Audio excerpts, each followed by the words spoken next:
Cet épisode de Nouveau Paradigme est sponsorisé par vous. Pour soutenir le podcast, rendez-vous sur patreon.com/noéjacomet.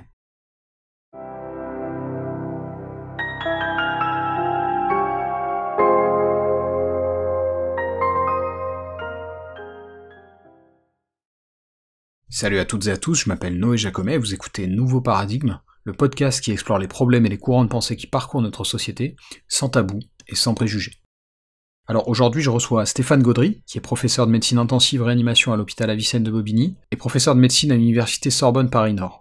Notre conversation va évidemment avoir trait au sujet de la pandémie qu'on traverse depuis presque 2 ans, mais c'est finalement un cadre assez large, puisque vous allez voir qu'en plus des questions liées au Covid, au vaccin et au traitement, on aborde des points connexes, comme par exemple la question du consensus scientifique, son importance, comment il se construit, etc., ou bien même des questions plus politiques, comme celle de la crise de l'autorité qu'on traverse, notamment vis-à-vis des experts du monde médical, souvent suspectés d'être plus là par appât du gain que par altruisme.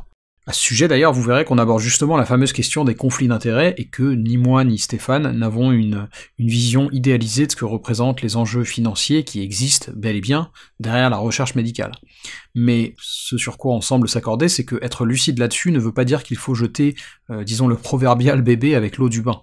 Parce que le domaine de la santé, c'est aussi des soignants qui veulent bien faire, mais qui, au moins dans le public, sont souvent limités par les faibles moyens dont ils disposent. Et justement, on parle aussi de ça d'ailleurs vers la fin de l'interview. Et donc sans plus attendre, voici Stéphane Gaudry. Professeur Stéphane Gaudry, merci d'avoir accepté mon invitation et bienvenue dans Nouveau Paradigme. Merci pour l'invitation en tout cas.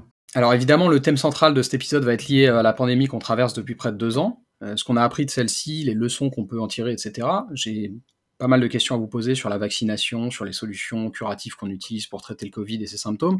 On va aussi aborder des questions plus politiques, on va dire, sur notre système de santé en France, mais peut-être pour commencer, ce que j'aurais aimé vous demander, c'est tout simplement si vous pouvez développer un peu à propos de ce en quoi en fait consiste votre spécialité et votre travail à l'hôpital Avicenne de Bobigny. Alors, moi je suis professeur de médecine intensive réanimation, donc déjà, en quoi consiste la médecine intensive réanimation ?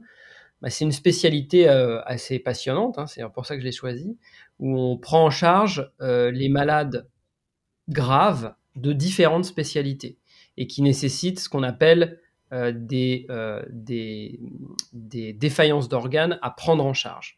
Donc par exemple, de manière très simple, si vous avez une pneumonie, d'ailleurs que ce soit à SARS-CoV-2 ou à autre chose, vous allez avoir besoin de ventilation mécanique, de ventilation artificielle peut-être, et donc là vous venez dans le service de réanimation. Si vous avez juste besoin de 2 litres d'oxygène, vous n'êtes pas en réanimation.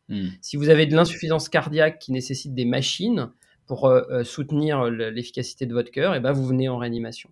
Si vous êtes dans le coma, vous allez avoir besoin aussi de réanimation. Donc vous voyez, on prend en charge des défaillances d'organes qui s'intègrent dans des maladies très variées, qui peuvent être des maladies infectieuses, mais qui peuvent être aussi des maladies cardiovasculaires, des maladies neurologiques particulières, des traumatismes, des maladies qui sont liées à des problèmes chirurgicaux, le chirurgie abdominale, le chirurgie thoracique, etc. Donc c'est une spécialité qui est très très très variée, avec bien entendu quelque chose d'assez excitant, qui est l'aspect, on va dire, urgence et un peu, on va dire, traitement efficace rapidement, qui fait que voilà, c'est une spécialité qui est assez appréciée et qui est... et pour laquelle, voilà, en tout cas, moi, j'ai une certaine passion, et c'est pour ça que j'ai choisi ça. Et puis, en tant que professeur de médecine, l'autre partie de mon activité, c'est une activité de recherche, et moi, je suis spécialisé en recherche clinique, c'est-à-dire tout ce qui est l'évaluation des stratégies thérapeutiques, en grande partie, et épidémiologie. Et puis, j'ai également une activité d'enseignement à la faculté de médecine, puisque je suis vice-doyen de la faculté de médecine. Voilà, c'est mon activité. Je ne m'ennuie pas. Je me doute. Et alors du coup, j'avais plusieurs questions spécifiques sur les chiffres de la réanimation et du Covid en France. Et en gros, ces questions, elles ont trait tout simplement aux tendances générales qu'on y observe, à savoir quel genre de profil on va retrouver en réanimation. On a beaucoup entendu dire que c'était avant tout des gens un peu plus âgés, qui avaient des comorbidités, parfois les deux. Est-ce que effectivement c'est ce genre de personnes dont vous vous occupez vous ? Est-ce que c'est une tendance aussi qui se vérifie peut-être au global en France ? Alors, la première chose à expliquer et à bien comprendre, c'est que les personnes qui viennent en réanimation, c'est des personnes qui ont une possibilité d'en bénéficier. J'entends par là que les traitements qu'on met en place sont des traitements très lourds, très agressifs, et qu'un certain nombre de personnes qui ont soit des âges très avancés, soit des pathologies chroniques très graves, ne bénéficient pas des traitements de réanimation parce que malheureusement, leur situation chronique est déjà très difficile et fait qu'ils ne supportent pas un certain nombre de traitements qu'on met en place. Donc, la conséquence de ce que je viens de vous dire, c'est que la moyenne d'âge des patients qui viennent en réanimation, c'est pas une moyenne d'âge très élevée finalement, par rapport à ce qu'on a pu entendre sur l'ensemble d'une pathologie qui est la pathologie à SARS-CoV-2 qui a touché en effet des personnes âgées et les décès, quand on regarde la moyenne d'âge des décès, est assez élevé. Donc du coup, nous, on prend en charge des malades qui sont plutôt, on va qualifier de jeunes, parce que voilà, tout dépend un peu de ce qu'on qualifie de jeunes. Mais pour vous dire très simplement, nous, on a pris plus de 300 malades avec une pathologie SARS-CoV-2 grave depuis le début de la pandémie, et donc des malades avec des pneumonies graves à ce virus-là, et pour parfois, ça dépend des vagues, mais on va dire une moyenne d'âge qui varie entre 55 et 60 ans. D'accord. Et même une médiane d'âge qui est plutôt aux alentours de 55-60 ans, ce qui veut dire que vous avez la moitié des patients qui ont moins de ces âges-là. Donc on a des malades qui ont été pris en charge très jeunes. On a eu nous, on a une réanimation adulte, on a pris des malades de 16 ans, et il y a encore un malade la semaine dernière qui avait 24 ans et qui était dans une situation extrêmement grave, qui l'est toujours d'ailleurs, avec énormément de machines pour le maintenir en vie et un pronostic vital avec un gros point d'interrogation sur son pronostic vital. Est-ce qu'ils ont des pathologies associées ? Oui, pour beaucoup, mais pas tous. Et puis, ça dépend voilà, je veux dire, avoir un surpoids, c'est pas avoir une pathologie associée. C'est en effet un critère qui fait que probablement on fait un peu plus de formes graves à SARS-CoV-2. Mais quand on regarde le pourcentage de la population française en surpoids, on se dit que ça peut toucher n'importe qui quasiment. L'hypertension artérielle, c'est quelque chose d'assez fréquent dans la population au-delà de 50 ans. Donc là aussi, c'est quelque chose qu'on retrouve, mais est-ce que vraiment ça permet de définir des populations très précises ? Non. Donc, on a, comme je vous le dis, des malades qui sont des malades que moi, je qualifierais plutôt de jeunes, parce que, voilà, entre 55 et 60 ans de moyenne, c'est plutôt une population jeune, et avec des comorbidités relativement modérées quand on regarde l'ensemble de la population. Et puis, on a des malades qui viennent avec des pathologies graves à SARS-CoV-2, mais qui ont des immunodépressions profondes. Alors, ceux-là, par contre, ont des comorbidités plus intenses, plus importantes. Ils ont des transplantations d'organes, des maladies hématologiques. Et eux sont un peu particuliers parce que eux, c'est la population particulière où la vaccination, malheureusement, pour souvent, est pas efficace. Justement, ça vous embrayez sur la question que j'allais vous poser. J'aurais aimé savoir un peu quels étaient les écarts constatés entre personnes vaccinées et non vaccinées au sein des services de réanimation. Moi, j'avais lu des chiffres, je crois que c'était dans Le Monde, qui disait qu'il y avait quelque chose comme genre 17 fois plus de chances de finir entre guillemets en réanimation si on n'était pas vacciné. C'est quelque chose que vous observez vous aussi ? Alors oui, bien sûr, moi je l'observe dans le service où je travaille, mais tous mes collègues, puisqu'on est quand même un réseau très, très proche, les réanimateurs français, on se connaît tous, on se voit régulièrement, soit en réunion, soit en congrès en ligne, parce que depuis le pathologie SARS-CoV-2, on fait plus des congrès en ligne, mais on se connaît très très bien, on échange beaucoup, pour beaucoup, ce sont des amis, et donc on a tous exactement la même vision des choses, c'est-à-dire que nous avons dans nos services, depuis la vaccination, depuis plusieurs mois maintenant, entre 80 et 90% de patients qui n'ont pas du tout été vaccinés, qui n'ont jamais reçu une seule dose. Ça, c'est comme ça en France. Je veux dire, ça ne se débat pas, ce sont les faits, c'est comme ça. Okay. Donc quand vous regardez, quand vous regardez la quantité de le pourcentage de population en France qui est vacciné, c'est un pourcentage très important, et heureusement, c'est ça qui d'ailleurs nous a protégés dans les services de réanimation pour pas exploser ces derniers mois. Et en fait, vous vous dites qu'à partir du moment où vous voyez quasiment que des non-vaccinés, en effet, si sur une population non vaccinée qui est petite finalement, vous en voyez beaucoup dans votre service, c'est bien la preuve à grande échelle que la vaccination protège des formes graves qui amènent les malades en réanimation. Là encore, ça ne se débat pas, c'est comme ça, c'est un fait. On peut débattre de plein d'autres choses si vous voulez, il n'y a pas de problème. Mais en tout cas, le fait est que ça protège les formes graves. On le savait déjà dans l'évaluation des vaccins qui avait été fait l'année dernière, mais on l'a démontré encore à grande échelle avec ce qu'on vient de voir depuis plusieurs mois. Ouais, c'est important la distinction que vous faites. Enfin, si je comprends bien, c'est une distinction qui est faite dans d'autres domaines d'ailleurs, par exemple le développement durable, les questions climatiques, mais effectivement, il y a une différence entre une opinion et un fait. Et c'est vrai qu'on a un peu perdu de vue ces choses-là, il me semble, mais on va y venir un peu plus tard. Pour rester sur ces questions vraiment propres à la réanimation, une autre question, parce que en fait moi j'ai un peu, je vous ai dit d'ailleurs, j'ai des proches qui sont pas vaccinés, j'essaye de les convaincre, mais du coup quand je leur ai dit que j'avais l'opportunité de discuter avec vous, j'aurais demandé s'ils pouvaient me transmettre des questions à vous poser.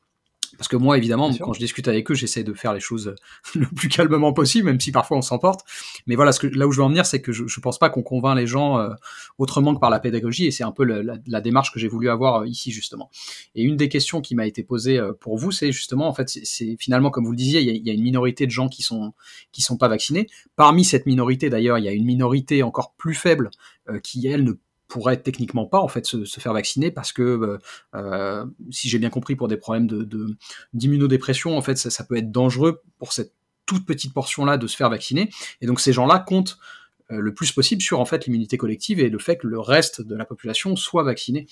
Et du coup ma question était en fait si finalement alors on pourrait pas atteindre 100% de vaccinés, mais si on atteignait disons un scénario idéal dans lequel la totalité des gens qui puissent se vacciner seraient vaccinés, est-ce que la pression Covid, entre guillemets, sur les services de réanimation, les services hospitaliers, deviendrait acceptable vis-à-vis des moyens dédiés aujourd'hui à l'hôpital? Alors, la réponse est très, très probablement oui, en l'état actuel des choses. Le problème, c'est qu'on ne sait pas ce qui va se passer dans les mois à venir. Il peut y avoir d'autres virus qui arrivent, d'autres mutants qui arrivent et qui viennent bouleverser un petit peu la situation, on l'espère pas. Et puis il y a plein de raisons de penser que même s'ils arrivent, il y aura quand même une forme d'immunité qui nous protégera. Oui, à 100%, ce qui est certain, c'est que là, par exemple, dans mon service actuellement, sur les malades qui sont en réanimation, j'aurai 7 lits de plus de disponibles. Voilà. Donc c'est beaucoup, 7 lits, puisque là on a, nous, 24 lits. Donc s'il y avait 7 lits de plus de disponibles, ça nous laisse une marge de sécurité qui est beaucoup plus importante. Là, nous, ça fait 3 mois qu'il n'y a jamais un lit disponible en réanimation. Alors on arrive quand même à jongler, c'est beaucoup plus simple que lors de la première vague, ça n'avait rien à voir. Néanmoins, oui, monter à 100%, ce qui est sûr en tout cas, c'est que ça va réduire encore l'impact de cette pandémie sur le système de soins. Maintenant, et ça c'est une certitude. Néanmoins, la question qui est derrière tout ça, ce que j'ai l'impression de voir et qui est parfois la question que se posent les gens, et je le comprends, c'est si on atteint 100%, est-ce que la pandémie s'arrête? Est-ce que la diffusion virale s'arrête? Eh bien, très probablement non, parce que même en ayant des très hauts taux de vaccination, eh bien, on voit bien que le virus peut continuer à circuler parce que ces vaccins sont très efficaces sur les formes graves, sur donc les formes qui mènent à l'hôpital et en réanimation. Par contre, sont peu efficaces sur la diffusion virale, bien qu'ils le soient. Ils sont moins efficaces que ce qu'on aurait pu espérer. Bon, c'est comme ça. Mais si vous voulez, quand vous avez la possibilité de transformer une maladie qui est mortelle en rhume bénin, faut pas hésiter. Il faut y aller, il faut le faire. Il y a d'autres coronavirus qui circulent, qui sont pas le SARS-CoV-2 et qui sont des pathologies bénignes. Et on n'en parle pas trop.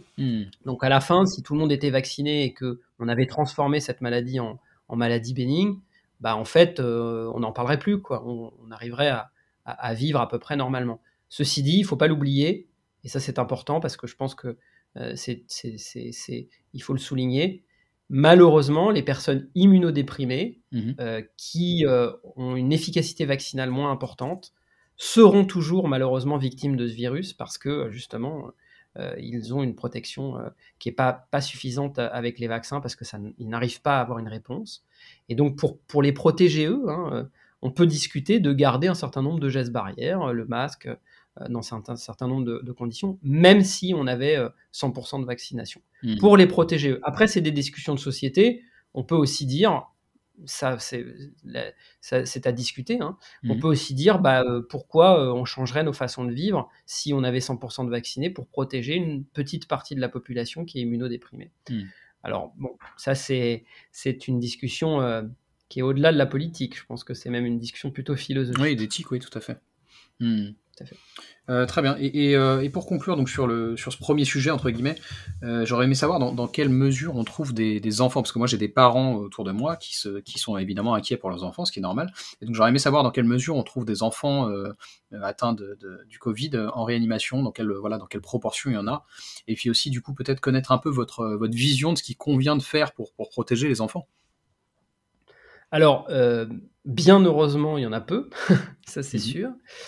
Les formes graves qu'on a vues depuis le début de la pandémie sont des formes qui sont différentes de l'adulte, parce que, en fait, la forme que développent les enfants, les formes graves qui mènent en réanimation, sont des formes en fait qui sont des défaillances de tous les organes, et en particulier des défaillances du cœur, des défaillances cardiaques, qui apparaissent environ 3 semaines après l'infection. Donc c'est pas tout à fait la même pathologie que ce qu'on voit chez les adultes dans les formes graves, où on va dire que c'est 8 à 10 jours et c'est une forme essentiellement respiratoire qui touche les adultes. Donc ces formes chez les enfants, on les connaissait un peu avant, décrites sous d'autres formes avec d'autres virus. Néanmoins, ces formes-là graves sont prévenues et sont réduites par l'utilisation du vaccin. Donc c'est toujours pareil. C'est la question du bénéfice et du risque. Le risque vaccinal est connu. Chez les enfants, le vaccin a été beaucoup testé. Il y a eu quelques cas d'effets secondaires, on va dire, très modérés et non graves. Le bénéfice, écoutez, voilà, il est à l'échelle d'une population entière, il est relativement modéré parce que ça va éviter, je ne sais pas, par exemple, 40 ou 50 enfants à 50 enfants de venir en réanimation sur une année. Alors, ça peut vous paraître pas beaucoup. En fait, globalement, quand c'est votre enfant qui finit en réanimation entre la vie et la mort et qu'il a 5 ans et que vous êtes le parent qui a choisi de ne pas le faire vacciner, alors globalement, les pédiatres recommandent la vaccination, voilà, vous êtes dans une situation où quand même c'est compliqué. Donc moi, à titre personnel, mes enfants, je les ai fait vacciner et je recommande aux parents de faire vacciner leurs enfants parce que j'ai pas du tout envie de voir mon gamin dans un secteur de réanimation et dans une situation compliquée. Et j'ai entière confiance dans ce vaccin qui a montré qu'il n'y avait pas d'effets secondaires graves et en particulier chez les enfants, encore plus chez les enfants. Donc voilà. Après, encore une fois, moi je suis réanimateur adulte et donc ma spécialité n'est pas la pédiatrie. Je vous donne ce qui est l'état de la science à l'heure actuelle. Mais je peux comprendre que certains se posent la question, parce que le bénéfice est bien entendu moins important que chez l'adulte un peu en surpoids. Donc on se pose la question. Mais les gens ont du mal à évaluer les proportions, si vous voulez. C'est toujours pareil. Ils ont l'impression que quand il y a 1% de formes graves, ça va pas leur arriver. Alors, le problème, c'est que à l'échelle d'une population entière, ça arrive très fréquemment. Oui, tout à fait. Alors, merci du coup pour ces quelques clarifications. Avant de poursuivre, je voulais qu'on prenne 2 secondes pour ce fameux sujet des conflits d'intérêts, puisque comme je vous ai dit, malgré que moi j'ai une toute petite audience, parce que ça fait même pas 1 an que je fais ce podcast, j'ai déjà eu droit à des phrases du type tu veux pas mordre la main qui te nourrit, pour qui est-ce que tu roules, voilà, ce genre de choses. Voilà, on a plus ou moins sous-entendu que j'étais un propagandiste d'une manière ou d'une autre. Et donc voilà, je voulais qu'on prenne 2 secondes pour parler de ça, et déjà pour déclarer, voilà, moi je vais déclarer officiellement que je n'ai absolument aucun lien quelconque avec l'industrie pharmaceutique, ou n'importe quelle industrie d'ailleurs, je n'ai pas de lien financier de quelque nature que ce soit, et voilà, j'aurais aimé avoir votre position là-dessus, ce que vous pensez de ce climat de défiance qui existe, et de la problématique qui est réelle, parce que bien sûr il y a une réalité aussi financière derrière l'industrie pharmaceutique, mais voilà, connaître un peu ce que vous pensez de tout ça. Alors, moi, c'est un sujet qui m'intéresse beaucoup, à tel point que c'est un sujet que j'ai traité dans différents articles scientifiques que j'ai écrits ces dernières années, avant la crise Covid, et avant que un certain nombre de personnes s'emparent de ce sujet-là pour l'utiliser comme un argument contre, on va dire, une parole scientifique apaisée, qui est finalement de dire aux gens de faire attention, de se vacciner, etc.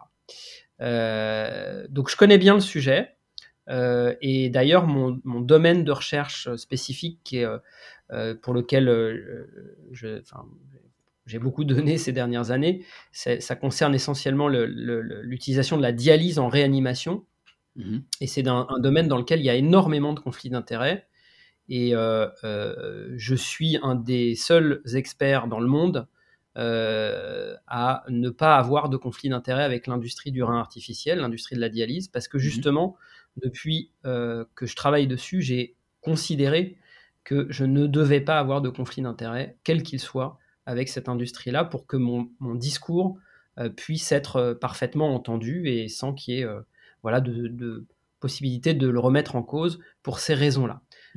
Par ailleurs, sur le plan du reste de mes conflits d'intérêts, je n'ai pas de conflit d'intérêt avec l'industrie du médicament qui vend des produits pour le SARS-CoV-2. Et mon seul conflit d'intérêt depuis 5 ans, c'est avec une entreprise qui s'appelle Zambon, et qui fait des anti-inflammatoires non stéroïdiens pour soigner vos douleurs de dos, pour lequel je leur ai donné un conseil ou deux, et donc pour lequel j'ai été rémunéré pour ce conseil-là. Voilà les seuls conflits d'intérêts que j'ai. Le reste est visible sur la plateforme qui s'appelle Transparence Santé. Vous pouvez aller regarder, vous mettez mon nom, et il y a dessus tous mes conflits d'intérêts. Le reste étant des sommes que j'ai perçues pour des... Comment vous expliquer ? Certaines entreprises qui ne sont pas des entreprises du médicament font des espèces de sondages pour voir un petit peu ce que pensent les docteurs, qui sont d'ailleurs après utilisés par qui veut.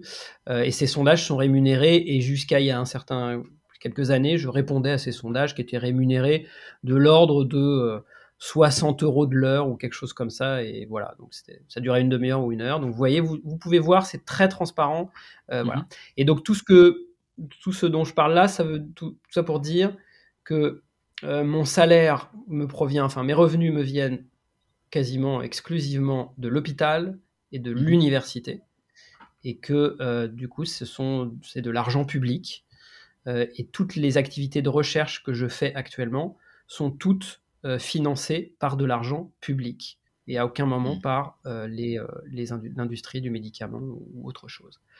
Et donc tout ça pour dire, pour prendre un peu de recul par rapport à tout ça, on a vu très très vite au cours de la crise cet argument-là sortir, notamment par Didier Raoult devant les sénateurs, en expliquant que les gens qui disaient pas comme lui, ils avaient des conflits d'intérêts.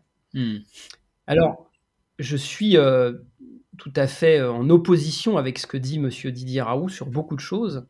Là-dessus, il est assez difficile de le contredire, parce que c'est vrai que quand vous avez face à vous des gens qui ont, on va dire, des dizaines de milliers d'euros qui ont été, qui sont investis par l'industrie pour capter un certain nombre de choses, parce que l'industrie pharmaceutique, il ne faut pas se cacher, elle est aussi là pour gagner de l'argent.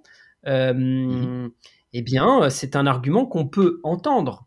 Et pour lutter contre cela, eh bien, il y a une solution, c'est d'en avoir le moins possible de conflits d'intérêts. Et en tout cas, de réduire ces conflits d'intérêts à du travail collaboratif avec l'industrie, qui paye un certain nombre de choses pour de la recherche, parce que l'industrie est indispensable, et collaborer avec l'industrie dans certaines spécialités est indispensable pour l'avancée de la connaissance. Néanmoins, refuser, et ça je pense que ça devrait être fait systématiquement, de gagner de l'argent en tout cas dans des sommes importantes, grâce à l'industrie sur des choses qui ne sont pas du domaine de la recherche et de l'avancée scientifique.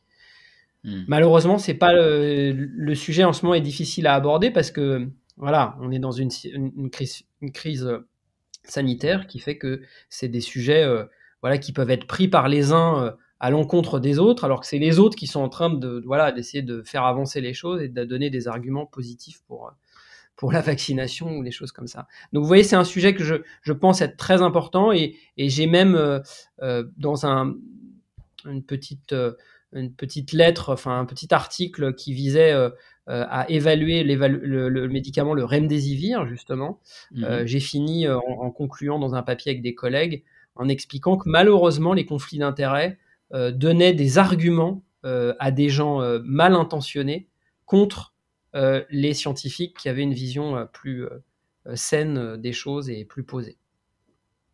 Parce que sur le remdesivir, c'était quelle conclusion vous avez tirée ? Le remdesivir, le problème du remdesivir, c'est que globalement, les études qui sont sorties sont pas du tout encourageantes et l'étude sur laquelle a été fondée à un moment l'idée que c'était efficace était une étude tout à fait critiquable et c'était une étude qui était dans laquelle les auteurs avaient tous des conflits d'intérêts, enfin pour la plupart, avec la boîte qui fabrique ce médicament-là. Donc c'est insuffisant, on va dire. C'est pas pour, je ne juge pas que ce soit bien ou mal. Je dis juste que c'est insuffisant pour conduire à une recommandation de l'utilisation d'un médicament. Il faut des évaluations indépendantes.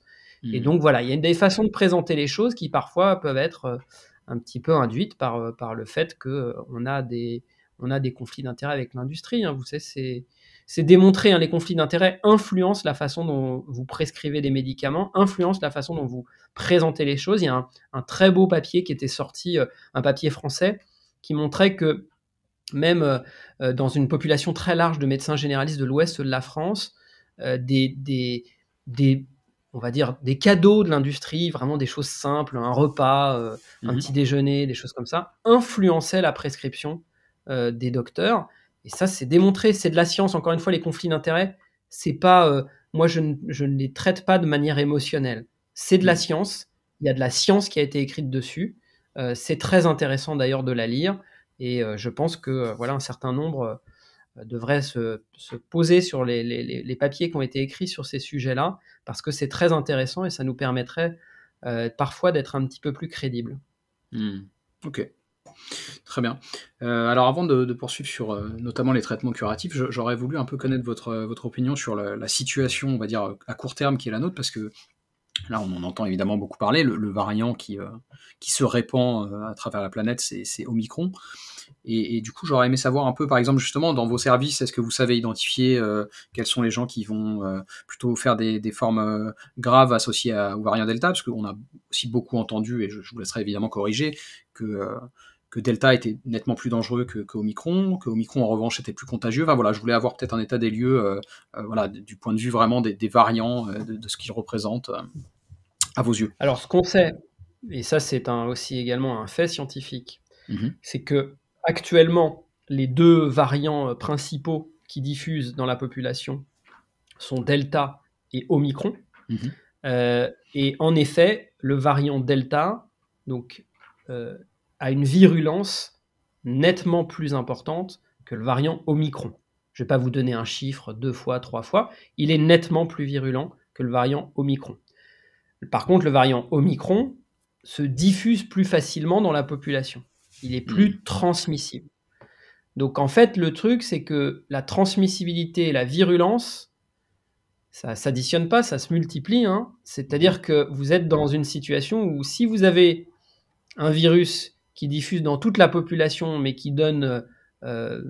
qui diffuse dans un quart de la population, mais qui donne, je ne sais pas, 1% de forme grave. Si vous avez un virus qui diffuse dans toute la population, mais qui donne 0,5% de forme grave, c'est le virus qui diffuse le plus qui va faire le plus de mal à la population en général. Ce n'est pas très compliqué à comprendre. Ce qu'on constate là actuellement, c'est que le variant Omicron donne peu de formes graves qui arrivent en réanimation. peu de formes graves qui arrivent en réanimation. Et nous, on arrive à le détecter parce qu'on arrive à diagnostiquer, enfin, à mettre en évidence les facteurs d'identification génétique de ces variants-là assez facilement au laboratoire, et donc on sait assez rapidement. Il n'y a pas encore d'études, enfin, en France, en tout cas très précises, elles sont en train d'avoir lieu, on participe d'ailleurs à ces études-là, d'identification justement des différents variants et de leur capacité à donner des formes graves dans le détail. On a déjà des données, pas mal de données, mais des petits pourcentages comme ça à droite à gauche. Il faut attendre d'avoir des études très solides pour répondre précisément aux questions. Par contre, ce qu'on sait, c'est clair, c'est que la virulence est moins importante chez Omicron et donc vous avez moins de risques de finir en réanimation. Heureusement, parce que à 450 000 cas par jour, ce serait, s'il avait la même virulence que le Delta, on serait même avec une population vaccinée à 80%, on serait dans une situation quand même très compliquée. Et justement, sur ce sujet de la dangerosité d'Omicron, enfin du coup de sa plus faible dangerosité, j'ai lu qu'il était envisageable que ce soit potentiellement le dernier variant inquiétant, qu'on s'oriente vers une situation, ce qu'on appelle endémique, mais qui ne soit pas forcément préoccupante. Vous pensez quoi de ce type de pronostic ? Alors, c'est toujours pareil, il faut faire très très très attention avec les pronostics. Un certain nombre de personnes se sont trompées. Néanmoins, moi en tout cas, c'est ce que j'espère depuis le début d'Omicron, depuis que j'ai vu les premiers rapports qu'on avait, en particulier sur la virulence et sur la diffusion virale de ce virus.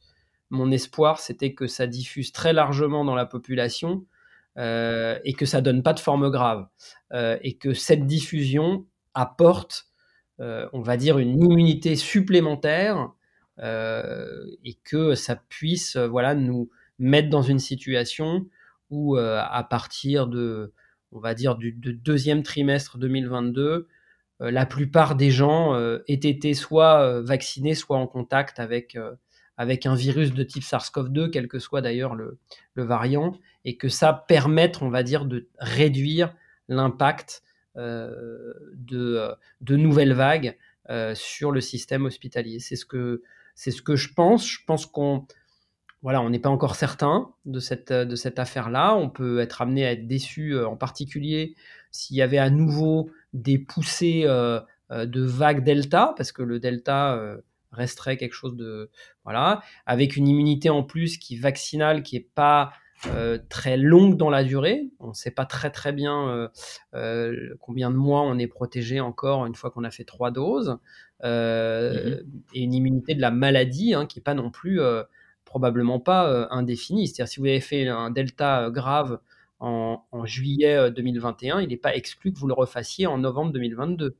Donc, mais ceci dit, globalement, je pense que sur la population générale, il y aura quand même un effet plutôt en faveur d'une immunité supplémentaire.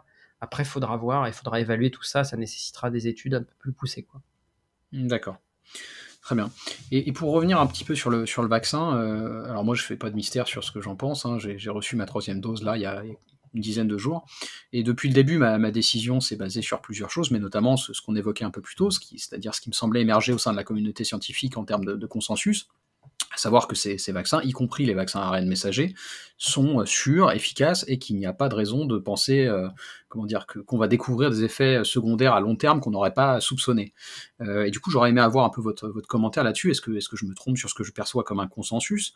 Est-ce que c'est crédible d'envisager des effets insoupçonnés à long terme ? Voilà, ce genre de choses. C'est toujours pareil, c'est-à-dire qu'on raisonne sur des probabilités, des pourcentages, des choses comme ça. Ce qu'on sait en tout cas, c'est que quand on vous injecte une petite séquence d'ARN, on vous injecte un tout petit bout que ce que vous injecte le virus. D'ailleurs, SARS-CoV-2, c'est du virus ARN, mais il y a d'autres virus ARN qui vous donnent des rhumes. Et donc dans l'année, en dehors d'une crise sanitaire comme celle qu'on est en train de vivre, régulièrement dans l'année, vous êtes infecté par des virus qui vous injectent de l'ARN. Donc, on sait déjà que le vaccin, quand on fait de l'ARN messager, c'est rien par rapport à ce que vous injecte un virus respiratoire à ARN quand vous faites un gros rhume en dehors d'une crise sanitaire. Donc ça, c'est la première chose, c'est qu'il faut aussi avoir conscience de ce qui se passe. Alors après, on pourra dire, d'autres vont vous dire, bah oui, mais on met des adjuvants dans les vaccins et que ces adjuvants-là, bah voilà, peut-être que ça peut avoir des conséquences, etc. Ce qu'on sait également, c'est que les conséquences à long terme des vaccins, dans l'histoire de la vaccination, ça n'existe quasiment pas. C'est-à-dire que vous avez des conséquences à court et moyen terme, c'est-à-dire dans les jours ou dans les semaines qui suivent la vaccination, mais 5 ans, 10 ans après, c'est des choses qui ne sont pas solides scientifiquement. Alors, du coup, c'est quand même un argument supplémentaire. Dire définitivement à 100% personne ne fera une complication à distance, bah, c'est difficile de le dire. La probabilité est tellement faible. Elle est tellement faible. C'est tellement ridicule comme probabilité par rapport aux bénéfices qu'on peut en attendre qu'il n'y a pas de doute sur le fait qu'il faut absolument y aller. Et puis maintenant, d'ailleurs, on peut commencer à dire qu'on commence à avoir quand même un peu de recul parce que les premières vaccinations, moi je me suis fait vacciner il y a presque 1 an. Voilà, donc on a commencé à vacciner quand même il y a plus d'1 an les gens. Ceux qui ont été rentrés dans les études cliniques, c'est même il y a presque 1 an et demi. Donc vous voyez, on a quand même déjà un recul qui est quand même important pour ceux qui se posent la question du recul de plusieurs années. Le fait est que prendre cet argument-là pour dire ne pas vacciner, il ne faut pas vacciner les gens, pas vacciner la population entière, c'est un mensonge. Soit les gens n'ont aucune connaissance scientifique, soit en fait ils mentent dans un objectif qui est parfois mercantile, parfois voilà, de se mettre la lumière à eux, etc. Mais bon, en général, les gens qui mentent là-dessus, ils ont menti sur beaucoup d'autres choses. En tout cas, il ne faut pas mentir aux gens, il faut leur dire c'est extrêmement peu probable d'avoir un effet à long terme, c'est pas complètement exclu, et s'il devait y en avoir, ce serait exceptionnelissime. Aussi exceptionnel d'ailleurs que les effets à court terme, qui vous voyez ont été très très très très rares sur ces derniers, par exemple, cette dernière année et demie, quoi. Mais en plus de ça, il y a autre chose, c'est-à-dire que moi, cet argument de je suis méfiant du vaccin, j'ai pas envie d'avoir des choses qui m'arrivent dans 10 ans, 5 ans, je le trouve toujours... à la fois, je le comprends, et en même temps, je le trouve paradoxal, parce que qu'est-ce que sont les effets à long terme du Covid ? En fait, c'est ça. En fait, il faut toujours mettre ça en balance, et j'ai l'impression que les gens qui ont peur des effets à long terme du vaccin ne font pas cette balance. C'est-à-dire qu'ils se disent pas, si je chope le Covid, qu'est-ce qui peut m'arriver dans 5-10 ans, quoi. Ouais. Et pour moi, c'est ça aussi mon arbitrage. Allez-y. C'est un sujet très intéressant parce que vous savez, il y a eu pendant un certain temps des discussions sur la possibilité que certains vaccins, pas que celui-là, puissent donner, et notamment le vaccin contre la grippe, puissent donner une maladie qui s'appelle le syndrome de Guillain-Barré, qui est en gros une maladie qui conduit à une paralysie du corps entier, qui amène d'ailleurs les malades en réanimation, nous on en voit parfois, qui est une paralysie qui est heureusement temporaire pour la plupart du temps, mais quand même qui peut laisser des séquelles chez un certain nombre de malades, et c'est une pathologie quand même considérée comme très grave, puisqu'elle nécessite des semaines de réanimation. Alors en fait, c'est très simple, c'est que très probablement, donc c'est décrit à distance du vaccin de quelques semaines, hein. Donc vous voyez, c'est des effets à court terme, entre guillemets. Mais en fait, on s'est aperçu, et ça c'est bien connu dans la grippe, c'est que le risque de développer un Guillain-Barré après une infection grippale, c'est 10 à 100 fois plus que de développer un Guillain-Barré après une vaccination grippale. Donc si vous ne voulez pas avoir de Guillain-Barré, il faut vous vacciner contre la grippe, c'est ce qu'on a expliqué aux gens.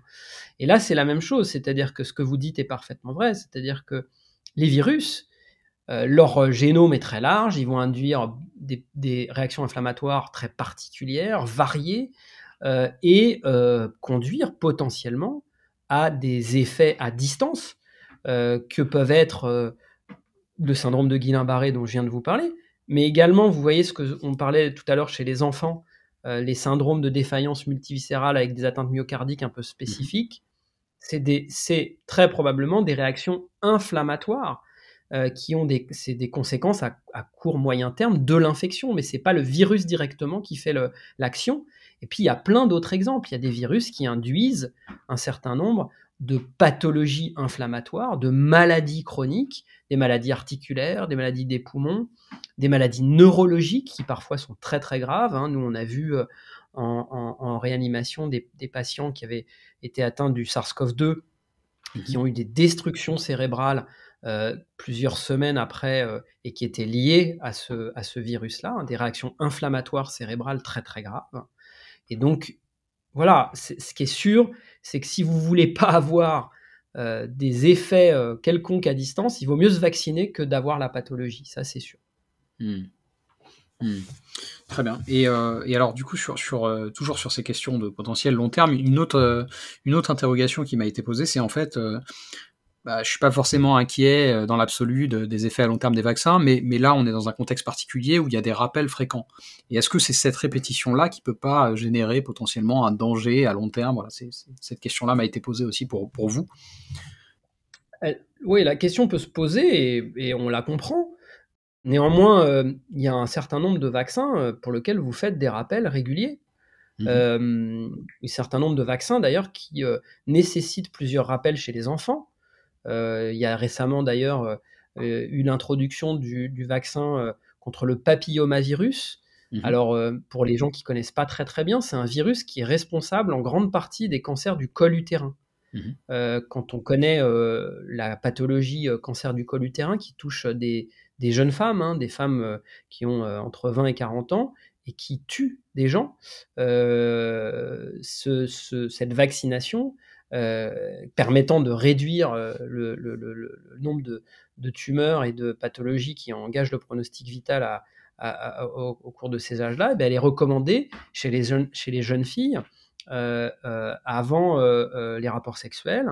Et cette vaccination, à ma connaissance, alors encore une fois, je ne suis pas pédiatre, mais c'est au moins trois injections. Voilà. Oui, il y a beaucoup de vaccinations qui nécessitent des rappels. Quand vous prenez la grippe, moi, je suis vacciné contre la grippe tous les ans depuis que je travaille à l'hôpital. Voilà. Tous les ans, j'ai décidé, moi, de me vacciner contre la grippe parce que j'estime que c'est bien pour moi, parce que j'aime pas trop être une semaine chez moi avec de la fièvre, mais surtout parce que je pense que ça protège mes patients et que c'est le minimum qu'on leur doit. Et donc voilà, depuis le temps que je travaille à l'hôpital, ouais, j'en ai eu beaucoup des rappels de vaccins et rassurez-vous, je suis en pleine forme. Alors ça veut pas dire que c'est pas un cas individuel qui fait la science, attention, je ne prends pas là-dedans. Et ce que je veux dire par là, c'est que voilà, il y a beaucoup de gens comme moi qui ont eu ces rappels, et en particulier dans le secteur de santé, pour lequel on n'a pas décrit d'effet à long terme de ces choses-là. Donc il faut raison garder. Là, on est en effet, on a fait 3 injections pour beaucoup d'entre nous, ou alors 2 et un Covid avant. Bon, ça reste tout à fait raisonnable. Je comprends la question des gens qui se disent mais est-ce qu'il va falloir qu'on se fasse un vaccin tous les 3 mois? Et ça, ce serait en effet embêtant, et c'est pas quelque chose qu'on imagine devoir faire pendant des années, à se vacciner tous les 3 mois. Ce serait pas très raisonnable. Alors pas très raisonnable, probablement ça n'aurait pas beaucoup d'effets secondaires, mais en termes d'organisation, ce serait très très compliqué, donc on n'y arrivera pas. Donc voilà, là il y a eu quelques rappels, je vous dis encore une fois, comme d'autres vaccinations, quelques rappels un peu serrés les premiers mois, et après probablement ce sera très très différent.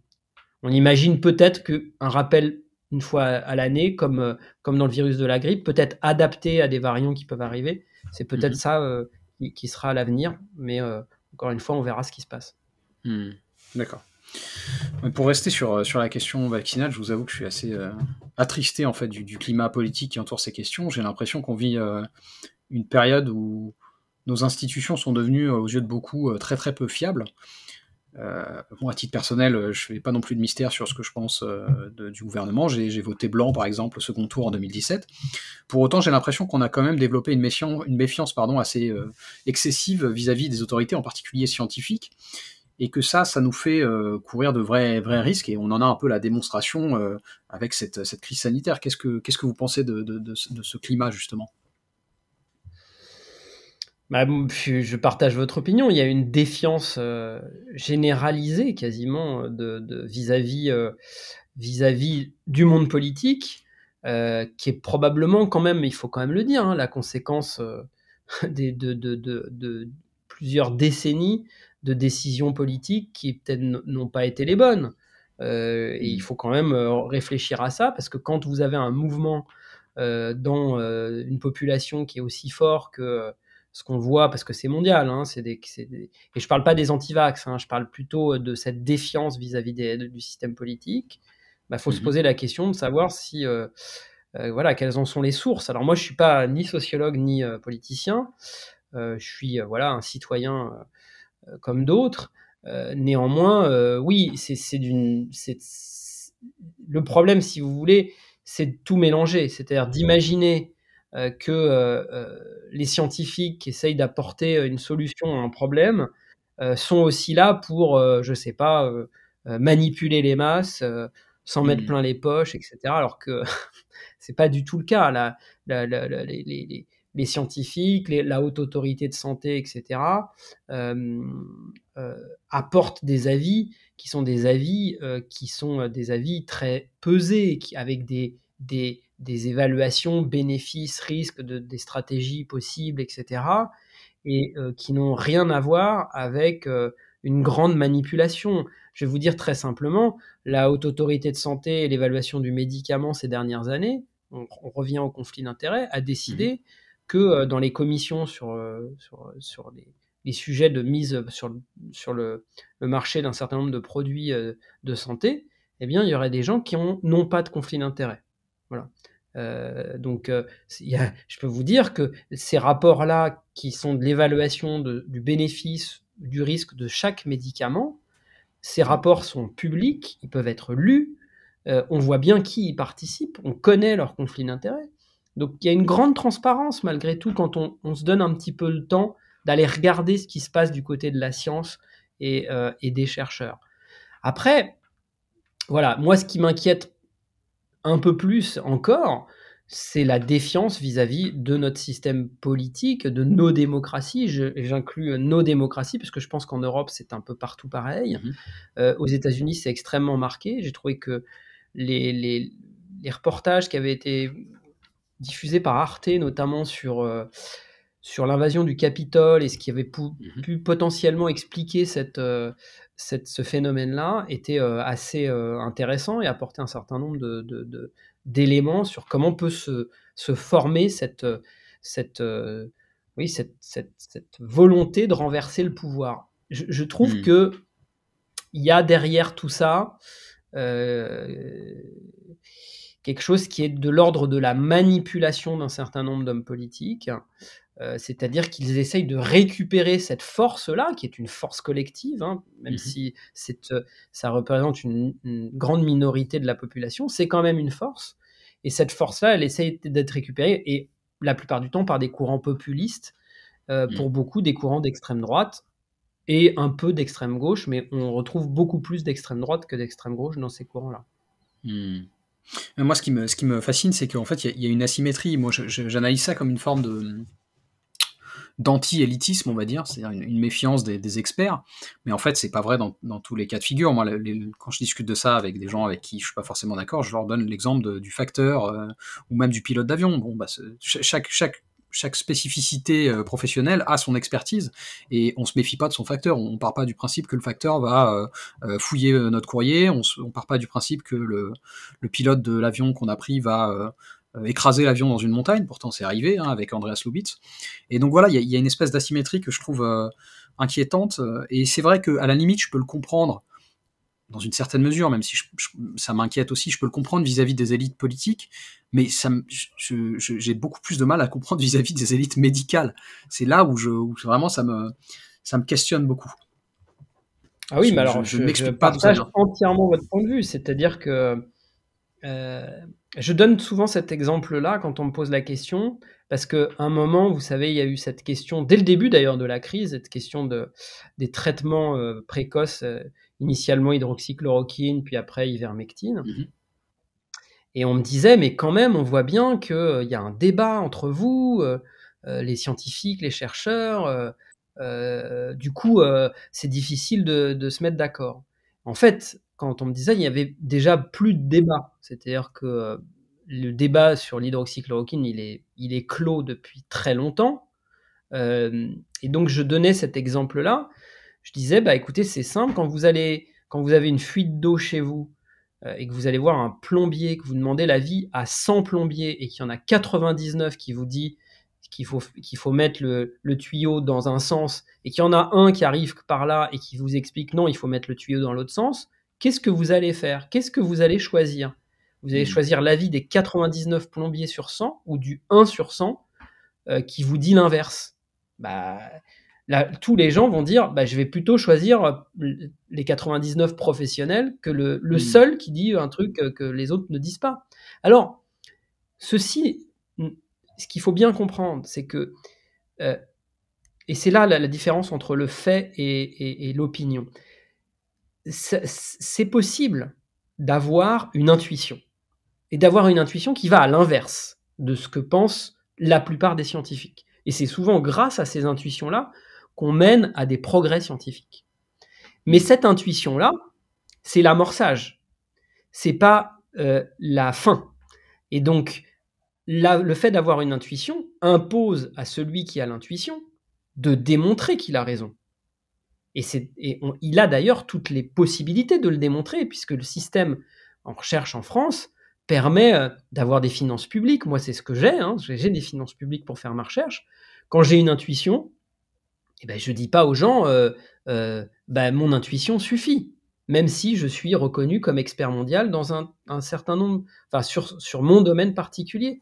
Parce que si j'arrive et que je dis ça, je perds de la crédibilité. Je dois amener une démonstration de mon intuition. Donc il faut privilégier les intuitions, de dire aux gens, bah, si vous pensez qu'il y a ça, bah, démontrez-le nous et on va vous donner les moyens de le démontrer.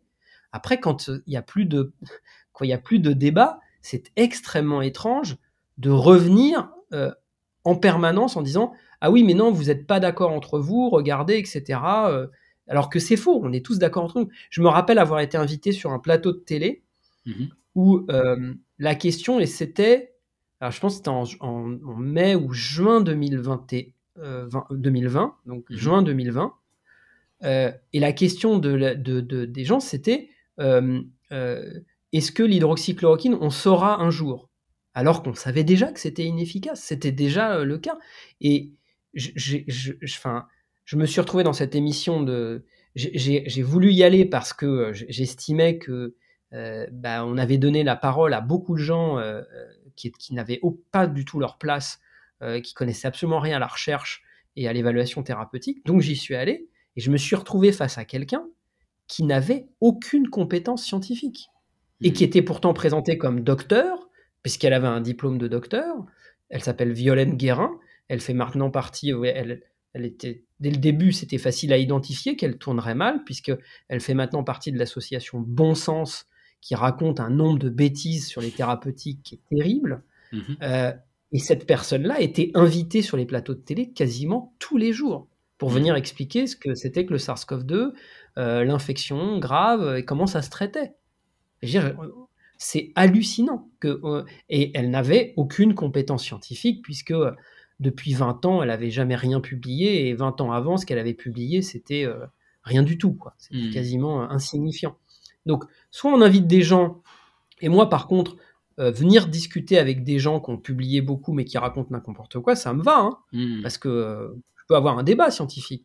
Mais avec des gens qui sont totalement incompétents, bah, c'est très très difficile d'avoir un débat. C'est très très difficile. D'accord. Et justement, c'est parfait que vous embrayiez sur l'hydroxychloroquine parce que je voulais justement revenir avec vous là-dessus parce que vous dites en fait au sein du corps médical il n'y a plus de débat et malgré ça, je veux dire encore aujourd'hui au sein de la population il y a débat. C'est ça qui est incroyable. Et moi une des questions qu'on m'a transmises pour vous justement c'est en fait comment on détermine ce qui fait consensus par rapport à ce que vous décriviez sur les plombiers, comment on détermine ce qui fait consensus au sein du corps médical. Et puis peut-être une deuxième question vraiment spécifique sur l'hydroxychloroquine, c'était aussi un des arguments que Didier Raoult a beaucoup utilisé, c'était non mais les études qui montrent que l'hydroxychloroquine ne marche pas, elles n'utilisent pas mon protocole à moi. Voilà. Et ça, alors je pense que moi, à titre personnel, j'ai pas les connaissances, ça m'a l'air d'être de l'esbrouffe complète. Mais une question qui m'a été transmise pour vous, c'est finalement, est-ce qu'il y a des études qui ont été faites avec son protocole précis? Est-ce que c'est vrai d'ailleurs qu'il y a un protocole Raoult précis? Qu'est-ce que ça désigne tout ça? Alors, donc c'est un sujet assez vaste pour commencer par quelque chose d'assez rigolo. Il y a eu un moment dans le Parisien, un sondage, je crois que c'était en avril ou mai 2020, pardon, un sondage où on a demandé aux Français, est-ce que vous pensez que l'hydroxychloroquine est efficace, inefficace ou ne sait pas? La bonne réponse, c'est la troisième. Le pourcentage des gens qui disaient ne sait pas, je crois que c'était 15% ou quelque chose comme ça. Aïe, aïe, aïe. Qui vous montre quand même que c'est extraordinaire. C'est-à-dire que c'est du même acabit que de dire est-ce que vous pensez pouvoir piloter un avion de ligne? Oui, non, ou je ne sais pas. Enfin, ce serait n'importe quoi de poser une question comme ça. Ça n'a absolument aucun sens. Et donc, du coup, c'est vrai que le consensus scientifique, il faut comprendre comment ça se passe. Alors, c'est quelque chose qui met du temps. C'est la première chose. Donc pourquoi ça met du temps? Parce que pour pouvoir avoir du consensus, il faut avoir de la matière scientifique. Il faut avoir un nombre d'études, d'analyses qui sont suffisamment importantes pour pouvoir donner une idée globale et un consensus scientifique. Donc, par définition, au début de toute pathologie nouvelle, si vous voulez tester une molécule, si vous avez l'impression, et donc prenons l'exemple de l'hydroxychloroquine, la pathologie est connue depuis quelques jours ou quelques semaines, hop, on se dit, est-ce que l'hydroxychloroquine est efficace? La seule réponse que vous pouvez faire, c'est, elle est soit efficace, soit inefficace, mais sans trop de danger, soit elle est dangereuse. Ne pas répondre que c'est une des trois possibilités, c'est déjà un problème de démarche scientifique très profond. Je veux dire, c'est même suspect de fraude, hein, dès le départ. Parce que vous ne pouvez pas dire c'est inefficace, vous ne pouvez pas dire c'est efficace, vous ne pouvez pas dire parce que vous n'avez pas de matière scientifique. Ce qui se passe dès le début de la crise, c'est qu'un certain nombre de personnes, et au premier rang Didier Raoult, s'infiltrent dans cette fenêtre de tir qui est la phase pendant laquelle les scientifiques disent on ne peut pas répondre, pour dire quelque chose d'une manière très dogmatique en disant eh ben moi j'ai trouvé la solution, c'est ça qui est efficace. Ce qu'il faut bien comprendre, ce qu'il y a derrière, et que maintenant tout le monde le sait, enfin dans notre domaine en tout cas tout le monde le sait, c'est qu'à ce moment-là, Didier Raoult il joue au poker, il met toutes ses billes sur quelque chose en espérant récupérer l'ensemble de la gloire sur le traitement qui aurait pu être un traitement efficace, bien qu'il y ait quand même très peu d'arguments dans la littérature qui précède la crise pour penser que l'hydroxychloroquine puisse avoir un effet en termes d'efficacité clinique chez les malades. Mais ça, j'y reviendrai pas. Donc une fois que vous avez ça, ben, vous avez des gens dans le monde entier qui disent bah, très bien, il y a quelqu'un qui a proposé quelque chose, eh bien, on va mettre en place un certain nombre d'études avec des niveaux de qualité d'études qui peuvent être variables, mais des études de haut niveau de preuve. Ce sont les études dites essais randomisés, c'est-à-dire on tire au sort. Soit vous recevez le placebo, soit vous recevez le traitement. Et parfois même, on est en double aveugle, c'est-à-dire que ni vous ni le médecin qui donne le produit ne sont au courant du produit qui est donné. Comme ça évite de polluer les résultats.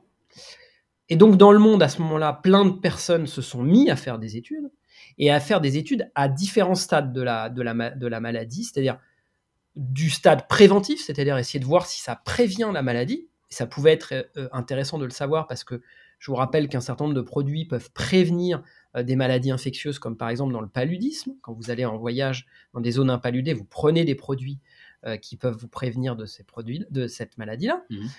À la phase très précoce, c'est-à-dire quand vous êtes à domicile, que vous venez d'avoir un peu de fièvre, voilà, on vous donne le produit. À la phase où vous rentrez à l'hôpital, où vous êtes plus grave. Et ça, il y a des études, des essais randomisés à toutes ces phases-là. Et des essais randomisés de très haut niveau. Pas des trucs faits sur 30 malades. Hein. C'est des centaines de malades qui sont évalués, et maintenant des milliers, voire des dizaines de milliers de malades. Et donc, l'argument de dire à chaque fois, c'est pas le protocole Didier Raoult basé sur rien, hein, basé sur une intuition. C'est, encore une fois, je le reviens, c'est une intuition. Elle est peut-être bonne au départ, pourquoi pas? Bon, il s'avère qu'elle n'est pas bonne. Et voilà. Donc, eh bien, quand vous regardez l'ensemble de ces protocoles, vous êtes c'est la vraie vie. C'est la vraie vie. Le malade, il arrive en consultation, il a de la fièvre, on tire au sort, il a de la fièvre, il a une PCR positive à SARS-CoV-2, on tire au sort, hydroxychloroquine, pas d'hydroxychloroquine. Il y a eu des études comme ça, et ça ne marche pas. Ça a été fait également avec l'ivermectine, on pourrait en reparler, mais c'est pareil, ça ne marche pas. Donc, les données précliniques sur le taux de virus dans le nez, etc., mais que vous ayez d'ailleurs un taux de virus X ou Y dans le nez, vous en foutez. Vous, ce que vous voulez, c'est pas faire de forme grave. Donc, les critères pour évaluer un médicament, c'est pas le taux de virus dans le nez. C'est est-ce que je deviens dyspnéique, j'ai des difficultés respiratoires qui vont me faire que j'arrive à l'hôpital. C'est ça quand même le plus important, voir est-ce que ça peut me prévenir de la mort.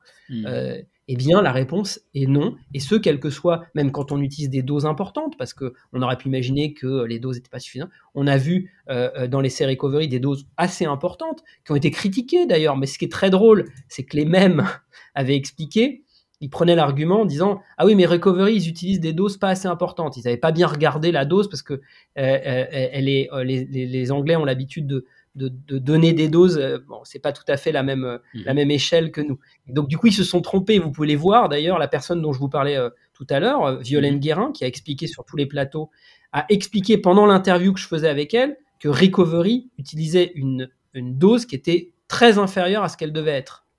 Quelques semaines après, ses amis disaient « Ah, c'est très supérieur ». Vous voyez, ils n'y connaissent rien, en fait. C'est ça le problème.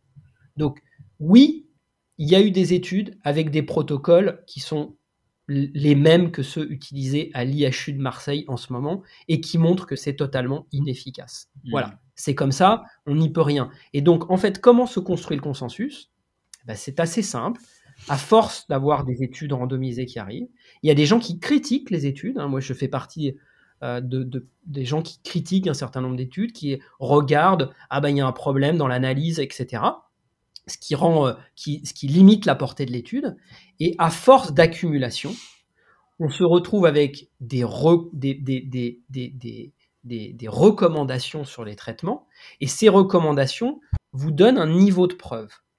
C'est-à-dire, quel est le niveau de la preuve de dire l'hydroxychloroquine est inefficace, par exemple. Et le niveau de preuve, ça peut être avis d'expert, donc c'est un niveau très bas. L'avis d'un expert, c'est bas, c'est très bas. Et puis après, vous avez des niveaux de preuve qui sont... Nous, on a des échelles avec des niveaux avec des lettres et des chiffres. Et les niveaux de preuve élevés, c'est pas des avis d'experts. C'est comme ça, en fait. C'est les essais randomisés multiples qui ont été faits aboutissent tous à la même conclusion.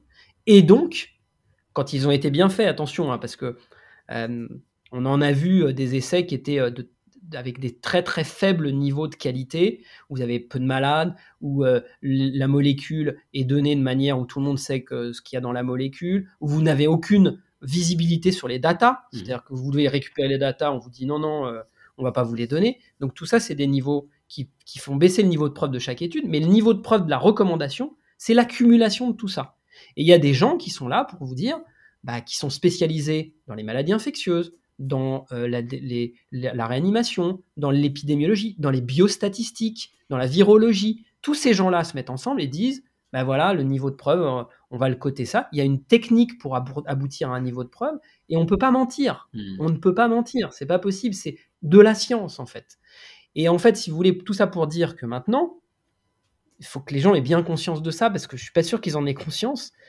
Dans le domaine scientifique, quand vous allez dans un congrès scientifique avec des experts mondiaux, et je le fais régulièrement depuis qu'on peut à nouveau un peu voyager, ou alors quand on a des congrès en ligne avec des collègues américains, canadiens, européens, etc., l'hydroxychloroquine, c'est une blague, c'est une joke. À chaque fois, il y a quelqu'un pour faire une blague là-dessus. Tellement c'est une évidence pour tout le monde, pour tous les scientifiques qui travaillent de cette manière-là. Et donc, pour nous, c'est un peu compliqué. C'est-à-dire qu'il y aurait des débats dans les congrès encore, même s'ils étaient minimes. C'est-à-dire il y aurait 10% des médecins scientifiques qui disaient oui, quand même, peut-être c'est efficace dans tel truc, dans tel truc. je pourrais comprendre qu'il y ait une partie de la population qui reste, mais là, il faut bien comprendre que nous, dans nos congrès d'infectieux, de réanimation, etc., il n'y a plus de débat. Et nous, on adore le débat. Hein. On fait dans les congrès ce qu'on appelle des pro-con debates, c'est-à-dire qu'il y a quelqu'un qui présente le pour, l'autre qui présente le contre, avec parfois un peu de mauvaise foi d'un côté ou de l'autre, c'est fait exprès, pour essayer de créer du débat. Mais là, on peut même pas en faire là-dessus. C'est pas possible. Donc, ça fait des blagues. Vous avez des collègues qui vous disent alors, vous continuez à le prescrire, votre machin. Enfin, voilà, c'est en blaguant sur Didier Raoult, en blaguant sur la France, etc. Il faut bien comprendre que l'image de la France et de la science en France a été extrêmement entachée par ça. Hein. Extrêmement entachée. Okay. Donc, bon, voilà. Ça pour vous dire que voilà comment se fait la science et comment on avance. Et il y a en effet une fenêtre de tir pour un certain nombre de personnes mal intentionnées, qui est la fenêtre de tir initiale quand on ne sait pas, pour dire bah, moi je suis sûr, ça marche. Et d'ailleurs, vous verrez de manière intéressante le fameux protocole Didier Raoult. J'ai l'impression qu'il a un peu changé à l'IHU de Marseille, parce que quelquefois il n'y a plus d'hydroxychloroquine, il y a de l'ivermectine, il y a de l'azithromycine. C'est tout sauf de la science, mais l'HCERS, qui avait évalué l'IHU de Marseille il y a quelques années, avait considéré qu'ils ne connaissaient pas grand-chose à la recherche clinique ni à l'épidémiologie, qu'ils étaient très bons en matière d'analyse d'un certain nombre de bactéries et de virus, bien que ce soit probablement entaché d'un certain nombre de problèmes.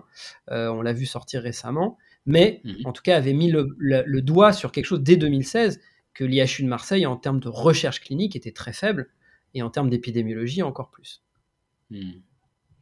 Très bien. Alors, j'ai encore pas mal de questions, mais je me rends compte on est déjà à plus d'une heure d'interview, donc je suis un peu inquiet pour votre temps. Voilà, je ne veux pas vous accaparer si vous avez plus de temps. Je ne sais pas si vous avez encore un quart d'heure. On peut continuer un petit peu. On peut continuer un petit peu. Parfait. Très bien. Alors, du coup, maintenant qu'on a parlé un peu de ça, je voulais élaborer sur une autre question thérapeutique qui est celle de la dexaméthasone, je crois. J'aurais aimé savoir si c'était utilisé en France, parce que moi j'ai lu à son propos, mais c'était plus dans un contexte américain, il me semble.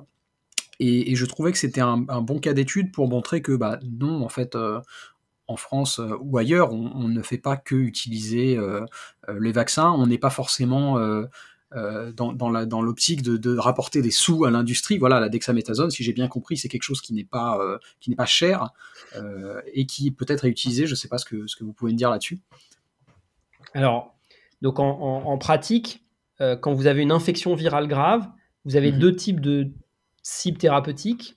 Vous avez des thérapeutiques antivirales, dont l'objectif serait de tuer le virus ou de l'empêcher d'infecter un certain nombre de cellules. Et puis, vous avez les thérapeutiques dites anti-inflammatoires qui vont lutter contre les conséquences du virus. Et donc, la dexaméthasone, c'est en effet un dérivé des corticoïdes, c'est un corticoïde, qui permet de réduire l'inflammation qui est liée à la réaction de votre corps face à l'invasion du virus. Et c'est un produit qui a été évalué, là aussi, dans des essais thérapeutiques, bien construits, bien faits, et qui a montré une efficacité.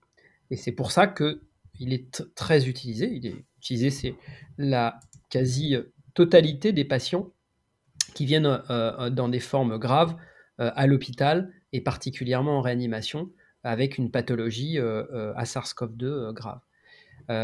C'était pas gagné que ce soit efficace, parce que, vous voyez, par exemple, c'est un médicament qui a été testé dans la grippe grave, et qui a plutôt montré l'inverse, plutôt associé à des mauvais, à un mauvais pronostic de mettre ce type de médicament. Alors que dans le Covid, il semble que ce soit très efficace. Les questions qu'on se pose encore, c'est les doses exactes qu'il faut mettre. Donc il y a des essais qui ont lieu actuellement. Mais tout ça pour vous dire que la quasi-totalité des malades qui viennent dans les services hospitaliers français et les services de réanimation en France reçoivent de la dexaméthasone à la dose de 6 mg par jour pendant 10 jours. Très bien. Très bien, très bien. Alors, pour conclure, j'avais quelques questions un peu plus peut-être politiques, on va dire, en tout cas sur justement, on en a parlé en début d'interview, sur le système sanitaire français. Et notamment, j'aurais aimé avoir un peu votre analyse de la fameuse question des lits d'hôpitaux, parce que ça fait beaucoup réagir. Voilà, on voit qu'il y a des lits qui sont supprimés chaque année. Et j'aurais aimé connaître votre analyse de ça, parce que j'avais vu une interview de vous il y a plus d'un an déjà, je crois que c'était sur Europe 1, où vous expliquiez, alors là je pense que ça devait être vraiment probablement l'un des pires moments pour vous, mais que vous étiez à 130% de capacité d'accueil, quoi. Et donc voilà, j'aurais aimé connaître un peu votre analyse, et puis peut-être aussi la situation actuelle. De ce que j'ai compris, c'est quand même moins compliqué en ce moment que ça ne l'a été par le passé. Voilà. Alors oui, en ce moment, par rapport à la période, la première vague, bien entendu, où là, on était dans des proportions absolument... c'est difficile d'imaginer d'ailleurs comment on a fait. Quand on revient en arrière, on se dit que c'était quand même un bel exploit.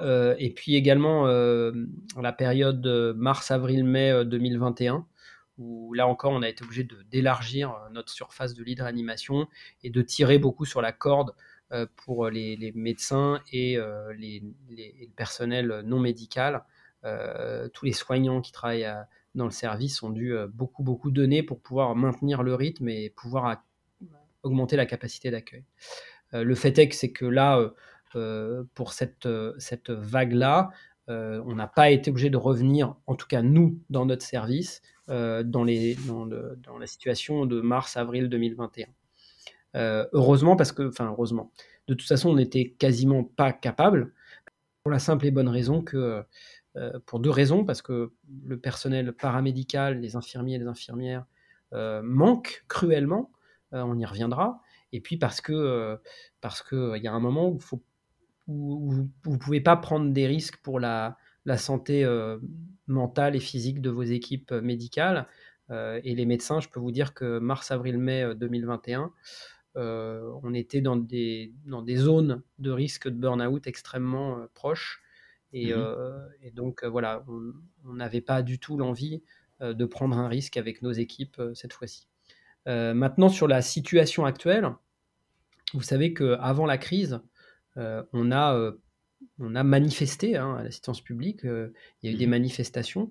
La dernière fois que personnellement j'étais allé dans la rue pour ce problème-là, c'était pour la loi HPST, qui date du milieu des années 2000 et qui avait, on va dire, changé un peu l'organisation de l'organisation de l'hôpital, en donnant un grand pouvoir au directeur et en enlevant beaucoup de pouvoir aux médecins dans les décisions.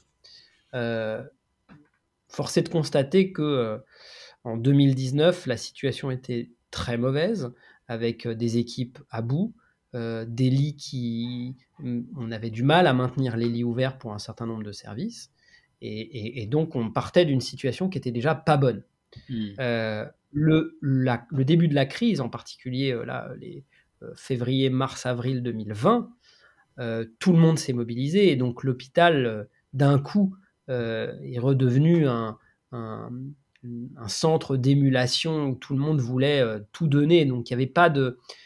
ça peut pas être comparable, ce qui s'est passé à ce qui se passait avant. Seulement maintenant, on rentre dans une situation chronique où là, vous avez les équipes qui sont épuisées, des personnels infirmiers, infirmières qui manquent dans des quantités qu'on n'a jamais vues. Pourquoi ? Parce que une partie des jeunes qui arrivaient, qui finissaient leurs études de soins infirmiers, eh bien, ont décidé de ne pas prendre de poste tout de suite, soit de changer de filière, soit d'aller se former à d'autres choses dans la santé, etc. Et donc, du coup, vous avez peu de personnel, de jeunes qui arrivent sur le marché et qui viennent nous aider à prendre en charge les malades dans les services de réanimation et les services standards. Et donc, actuellement, là, 2022, on démarre l'année avec un nombre de lits fermés par manque de personnel qui est du jamais vu. Je n'ai pas les chiffres, mais on le ressent bien un petit peu partout. Tout le monde le ressent. Même, il y a eu des décisions prises par l'assistance publique Hôpitaux de Paris, je parle pour ma région, pour essayer de faire venir du monde, en essayant d'attirer avec des primes, etc. Et même avec ça, vous avez beaucoup de mal à recruter du personnel. Donc, on rentre dans une période hors Covid, qui est une période extrêmement difficile, pendant laquelle il y a un risque d'implosion du système, ça c'est clair et net, c'est-à-dire que on se demande comment ça va se passer dans les 6 prochains mois. C'est-à-dire que si on continue à avoir ces problèmes d'effectifs, si on n'arrive pas à mobiliser des gens pour venir travailler chez nous et si on n'arrive pas à rendre attractif la carrière hospitalière, la carrière infirmière, etc., il n'est pas exclu que notre système de soins se retrouve avec un niveau très, très, très faible par rapport à ce qu'il a été avant et ne pourra malheureusement pas donner la même qualité de soins à la population que ce qu'on pouvait le faire avant. Oui, donc c'est pas un mythe, quoi. Il y a quand même depuis de nombreuses années des vrais problèmes de moyens, quoi. Très bien. Ah oui, ça, il y a des gros problèmes de moyens, mais mais oui, ça date de bien avant la crise. La crise, vous savez, elle a révélé plusieurs choses. La première chose, elle a révélé que quand on veut mobiliser du monde, on peut mobiliser du monde. Ce qui a fait que les gens se sont mobilisés, c'est pas l'argent. Quand la crise est arrivée, c'est le sens des responsabilités, bien sûr, mais l'envie de faire bien son métier et de se sentir utile, très utile. Quand vous êtes infirmier ou infirmière et qu'on vous met dans un service où il y a 25 malades et vous êtes tout seul à vous en occuper et que vous faites tout de manière très très rapide et que vous ne savez même pas si ce que vous avez fait c'est bien, la sensation d'avoir fait du bien aux gens, vous l'avez plus. Et donc, du coup, vous avez moins envie de travailler. Et ça, c'est normal, vous avez moins envie de faire ce métier-là. Il faut redonner au personnel la joie de venir travailler et la fierté de faire ce métier-là et la sensation de faire du bien individuellement et collectivement à la population. Très belle conclusion. Si vous le permettez, j'ai 3 questions de 2 minutes et qui sont des questions bonus, qui sont plus une blague pour les abonnés que des vraies questions de médecine. Mais, bonus, alors. Mais déjà, merci beaucoup. Et donc oui, je vous dis, les questions bonus, c'est vraiment rien à voir. J'aime bien faire ça avec mes invités. Je vous pose la première et vous allez voir tout de suite le genre de question. Si vous deviez décrire la couleur rouge à une personne aveugle de naissance, comment vous feriez ?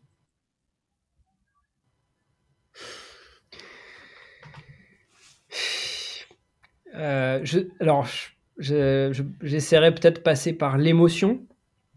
C'est une couleur qui nous évoque le sang. Alors c'est peut-être parce que je suis médecin. Mais bon, c'est aussi une couleur qui peut évoquer la joie, les roses rouges, l'amour. Donc j'essaierai plutôt de passer par de l'émotion plutôt que de passer par la couleur. Okay. Mais je pense que d'autres personnes feraient comme moi. Oui, tout à fait. Parfait. Professeur Stéphane Gaudry, merci beaucoup de votre temps et de votre patience et de votre pédagogie. Et à une prochaine. À une prochaine. Au revoir. Au revoir.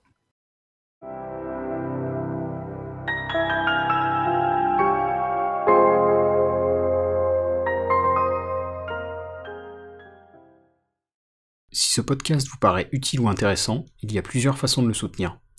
Vous pouvez le recommander ou le suivre sur Apple et Google Podcasts, Deezer, Spotify, YouTube, etc. Vous pouvez le partager à vos amis et vos proches sur les réseaux sociaux, ou même en parler sur votre propre blog ou dans votre propre podcast. Enfin, comme indiqué en début d'épisode, vous pouvez financer Nouveau Paradigme directement en vous rendant sur patreon.com/noéjacomet. Et quel que soit le soutien que vous m'apportez, merci, c'est vraiment grâce à vous que ce podcast peut continuer à exister et se pérenniser.